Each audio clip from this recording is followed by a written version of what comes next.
Thanks for the support as a channel member, Nick Lemon. Bear with me if you watch both of my series when they first come out, because you'd have already heard this public service announcement. But for the rest of you, we are about to hit half term, which means we've got a week of holiday schedule again here on the channel. You should remember it from Christmas. It's not that long ago. We're basically going to be rotating back and forth between this series and Non-League to Legend every day at 4 p.m. So you're going to get, obviously you've got this episode now, you'll get Bourne at 4 p.m. on Sunday as you normally would, and then the next episode after that will be 4 p.m. Tuesday, then 4 p.m. Thursday, and it's fairly straightforward. It's just the way we have to do these things during the school holidays, because I am in full-on dad mode next week, and apparently it's not considered good parenting to sit out in your garage for 8 hours a day playing Football Manager. I question who makes those rules.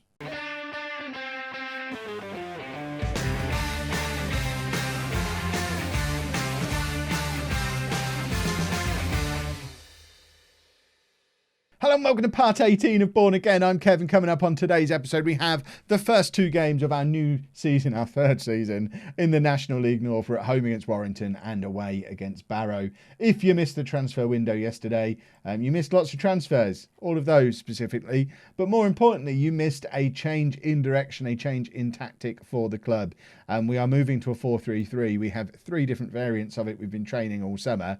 I'm not sure which one will end up being the permanent one. We're starting off with one based on the wing play preset, because we got all of our promotions doing a wing play 4-4-2 before, which we only abandoned because it was completely overrun in midfield at this level.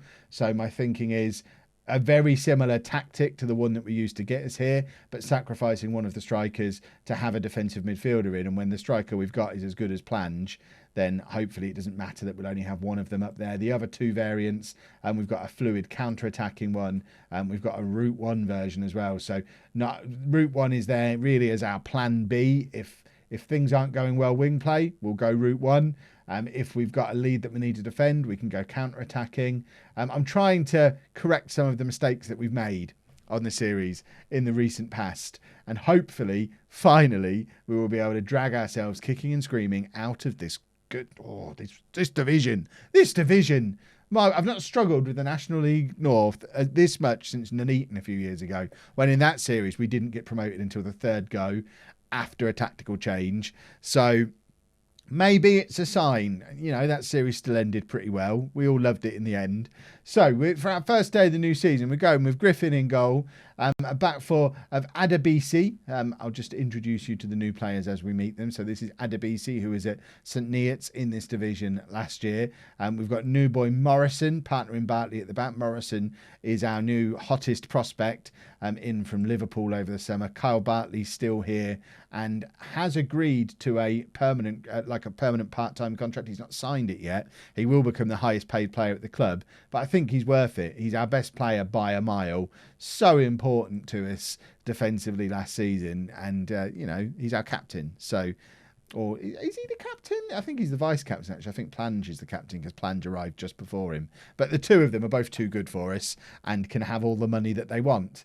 And then Neil White making his debut at right back. He came in over the summer from West Brom. Our holding midfielder is Jack Buchanan, 25-year-old defensive midfielder who was playing for Ebbsfleet in the National League South for the last couple of years. Previously has a little bit of experience of sitting on benches in the Football League for Reading and Blackpool. But this is his time to shine. Mariah Welsh still around in central midfield, and he's going to be partnering Sean Goodman, who's 21 years old, and he comes in on a free from Sheffield United. Luke Plange still up front, but this time playing in a more supporting role, trying to get Goodman and Ford and Williams to push beyond him and be very big attacking threats. Williams is favourite to be the best player in the division this year, apparently. He's a youngster, 18 years old, who's come in from Everton, and I immediately want to extend his contract, but he's not interested yet. And Mike Ford is a 21-year-old left winger who was playing for FC United for the last 2 years, having originally started life out at Blackburn. We are playing a balanced mentality, which goes against everything I stand for, but it's what Sir Mick Powell wants. And what Sir Mick Powell wants, Sir Mick Powell gets, because I didn't meet expectations last year. And the last thing I want to do is get sacked because I've had enough of that in the non-league to legend save. Not that I've been. That's not a spoiler. I have just recorded the episode that came out earlier today. Right, we're favourites. Go out there and give the fans something to cheer for. Give me something to be happy about after the misery of the playoffs, after the misery of some of our non-league to legend results recently. I'd like a win. What I'd really love, and I know it's not necessarily the most entertaining thing to sit and watch. What I'd really love is just an unbeaten season and win the title by about 15 points, have it all wrapped up by February, and just have an easy season. That would be the dream. I don't think we're overpowered enough to do it. The reason we were able to do that so much on the way through the system, right, the way through the league system, is because our players were always so much better than everyone else's players. We always had the entire media dream 11. Now we've got 3 players in it: Williams, Plange, and Bartley. So we do have the start of a very talented setup, but we do need the other players who aren't quite so good to step up their game around them as well. I can't tell them in good conscience that we've been the better team because nothing has happened. Let's assertively say we can still win this, keep working hard. I'm not motivating the players at all. There's no green coming up on this screen. I am going to go to a positive mentality for this second half. Morrison is looking like he's in trouble here. The referee's doing the slow walk that he does for a red card. We didn't actually see the incident. He's ticked him off. I mean, and why is Morrison not defending? Get back and defend, son. Goodness me. That was a goal. We all saw the net move. That was a goal. But I'm not gonna fight. I'm gonna say it quietly. I'm not gonna push too hard to have it given. But we've got away with it a little bit there, I think. I don't like the way I really don't like how defensive this system looks already there. A flat 5 across the midfield doesn't sit well with me. And I was going to say we're not creating anything. We are. We're just not creating anything that warrants a highlight. So we're not creating anything good is the more accurate way of describing it, I guess. So, I mean, do I abandon things straight away? Bring Clements on in there, and I'm so tempted to. I really am very tempted to. I'm going to bring Sati on for Williams. You know what? I'm going to do this. I'm going to bring Randall on, and we're going to go to the 4-2-4. And we're just having a look. We're having a little look. Right, if you can just stay back there, it's fine. Mariah Welsh can be the midfield. He's all right. We're just going to try that and just see. Just having a little look. Because it worked so well for so long. Maybe it's time to go back to what got us here. Ooh, I do enjoy a 4-2-4. Ford can come off now. Clements can come on and play on that side. He's not really suited to playing on the wing. Mariah Welsh better. Does that look like a team that's trying to score a goal? This is such a bad idea. No, don't give it. You know what? My assistant can give him a team talk. Why not? Never done that before. Oh, that felt all fancy. This can't be the system that we're going to use this year. But if it's a system that gets us a goal in this game, then I don't mind it so much. Adebisi, Plange, back to Buchanan, who is our only central midfield player at the moment. Clements, back to Buchanan again. All the way out to White, who's in loads of space. But rather than crossing to the 4 players hovering in the box, he just kind of kicked it to the goalkeeper. It wasn't even... I wouldn't even call it a shot. He just kicked it towards the goalkeeper, which was a bit wasteful, really. He's won the ball back there, though. Finds Sati. Sati plays the ball back to Bartley. We've got 5 minutes left. This is our first really proper highlight of the entire game, certainly attacking-wise. And it would be nice to make something of it. But the ball's back with Griffin, and he's just looking as if he's, I wonder what I can do here. Right, Mariah Welsh, you can do something. We know you've got goals in you. Mariah Welsh, big, deep cross, finds Randall. Randall's scored. We immediately need to change this tactic because it's absurd. Right, get you back here. Get you... Diamond, anybody? It's been a long time. Oh, that felt like putting on a comfortable pair of old slippers. That was lovely. Oh, hello, Diamond. diamond, diamond, diamond. Maybe this is it. Maybe this is what we're going to do. Oh, anyone who's been around on the channel for a long time is now screaming, no, Kev, stay away from the diamond. You get too attached to it. And I really, really do get too attached to it. I love a diamond. In real life, this is how I like to see my teams play. A 4-4-2 narrow diamond. It's a beautiful, beautiful thing. But importantly, we've won that first game of the season. And I'd like to say we won it, all thanks to me throwing loads of players forward, something I didn't do and was rightly called out on for not doing in the playoff games. And if for any of those final 3 games of last season I'd have done what I did there, we'd probably be in the National League now. I can't do that nonsense regularly, surely. Right, lots of shuffling around happening for the Barrow game. Scott Randall comes in at right back. He's actually a centre back, but how's he going to get in the team at centre back? He's a good centre back as well, but these two, they're my boys, and I don't see Randall forcing his way in. I mean, this might be his route to forcing his way in, but he can play right back as well. Well, he wants to be a proper fullback. That isn't going to happen in a Kev team. We're shuffling the midfield up completely. So Brown coming in. Obviously, we're very familiar with Zach Brown and Aaron Henry, who is formerly of Staines and Charlton, coming in to play alongside him. I have just signed another player as well, talking of midfielders. Will Lancaster, 23 years old, comes in from Barnsley, another one who's just been hovering around in a youth team for a bigger club for far too long and needs to get cracking on his career at this point, but he's not close to match fit, so we're not going to see anything of him today. Let's get into the game and see if this particular combination of players can look a little bit more impressive going forward, because we didn't even get an attacking highlight until we got silly in that last game.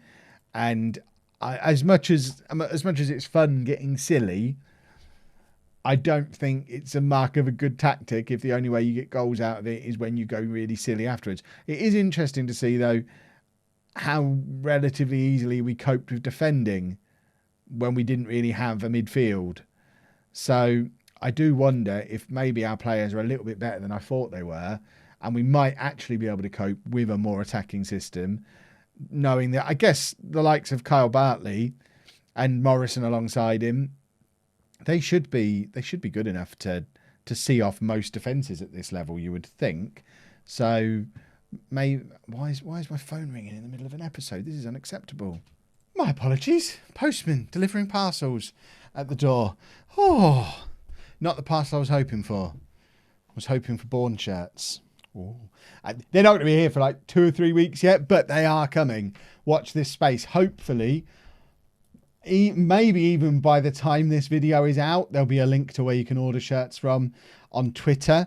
But I'm 98% certain in Sunday's episode, I'll be officially launching the actual physical shirts. But forget that. Don't forget it. Buy them. Luke Plange has just scored an absolute screamer.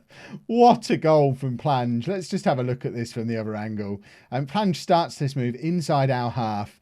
Look how deep he is, playing as the supporting striker now with 4 players ahead of him. What a goal. What a goal from Plange. Puts us top of the league, which is exactly where we want to be, because what a way to celebrate shirts very nearly being on sale. They are. I'll talk to you a little bit about now. You'll get the full detail on Sunday, and then I'll try not to mention them all the time. But I know lots of people got very excited about the home shirts last year, and these ones are a step up in quality. They're going to have proper embroidered badges, proper separate cuffs and collars and things. The ones last year, although they looked cool, it was all printing everywhere. So the badges were just printed into the shirt design, which was awesome. It was the best we could come up with at the time. But every year I've learned a little bit more about how to make shirts. With the LOLLUJO FC ones on Twitch 2 years ago, which weren't great. The home ones were awesome. These ones are a step up in awesome with bells on. They are going to be slightly more expensive because of that. We're probably looking at £35, I think, rather than the £30 from last year. But of course, as of with last year, Last year, a portion of the profits went to the National Autistic Society, as they were the shirt sponsors. This year, a portion of the profits goes to the real-life Bourne Town Football Club, who've kindly allowed me to use their club name, but then redesign the logo, redesign the kits, and sell merchandise with it all on. And I'm hoping to be able to hand them a nice chunk of cash after we've sold loads of shirts to help support a real-life Tier 10 local football club, which is awesome. So keep an eye on my Twitter for that to launch. Hopefully, it's already launched by the time this video is out. I am kind of actively sorting out the final details of it now, but certainly by Sunday I should be able to give you the go buy, and it will be awesome. Williams shoots from range and scores. It's not quite the way I wanted him to score his first goal for the club, but you know what? I'm not going to be picky. It would have been nice if their keeper hadn't got a hand to it, but he's hit it so hard that it's gone in anyway. Williams picks it up very deep, but has a little look up, has a very strong shot, and their keeper can only divert it slightly on its route to goal. But both Williams and Plange scoring very, very good goals today. I don't want to be a team that relies on long-range screamers, because obviously you can't guarantee they're going to go in. We need another route to goal, which we haven't really looked like having in either of these games so far. So that's definitely something we need to work on.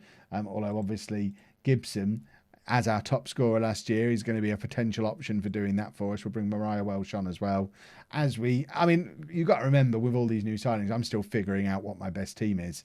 So the fact that it looks like we've won our first 2 games when I couldn't tell you what our best 11 is at the moment. I'll work that out, hopefully, over the next 5 or 6 games, and we'll have more of a settled side. But the fact that Gibson's only just coming on for the first time this season, 20 minutes into the second game, and he was one of our better players last year, shows that I'm pretty confident we've got a lot more strength in depth this year. Buchanan, very far forward for a holding midfielder, and we have been caught out a little bit here. Buchanan might need to have a little bit of a word with himself, that he's there to protect the defence, not hover around on the edge of the opposition's penalty area. We have got him on a support instruction. That might need adjusting. We'll adjust it now for the rest of this game, but if that becomes a bit of a theme, he might just need to tell him he needs to stay back here, because when we've got the fullbacks pushing on beyond him, we can't have him waltzing around up here. Right, both Bartley and Morrison really tiring, and I'm not really sure why, but we're going to bring White on for Bartley. The old man, Randall, can go across and play at centre-back. He doesn't want to be a centre-back. What does he want to be? How is he not natural at any of them? White will come on there, though, and hopefully that should just be enough for us to comfortably see out the game, which has been a very efficient match. And it's very nice to see us top of the league, 2 wins from 2, not conceded a goal yet, looking like a very good side. There are very promising signs and promising times ahead for Bourne Town Football Club. Plange in again here, but the shot is saved, and I think that probably is going to be the final attack of the game, although Buchanan has other ideas, tries to play it forward again. Plange basically playing as an attacking midfielder. I am thinking we might need another striker alongside Plange if he's playing in this role, because as much as he's had a very good game, we haven't had that outlet of having, when you play a ball forward, having someone there to chase it. And it is looking like he might benefit from having Randall, for example, alongside him, maybe sacrificing Buchanan altogether. Plange has been sent off here, so in the next game we're going to have a look at Randall up front on his own in this system. Oh, he hasn't been sent off. I'm not sure why, but never mind. There you go. I am pleased with that result. Very good performance, and we will hopefully continue in that vein and pick up where we've left off in Sunday's episode, which will be somewhere around here somewhere. We'll do 6, 7, 8 games, come back when it feels like an interesting time to do so. If you've enjoyed that, please make sure you leave a nice big thumbs up on there for me. Subscribe to the channel for daily Football Manager videos, and thank you very much for watching. I forgot what I say at the end of videos. I've been doing this for 5 years nearly.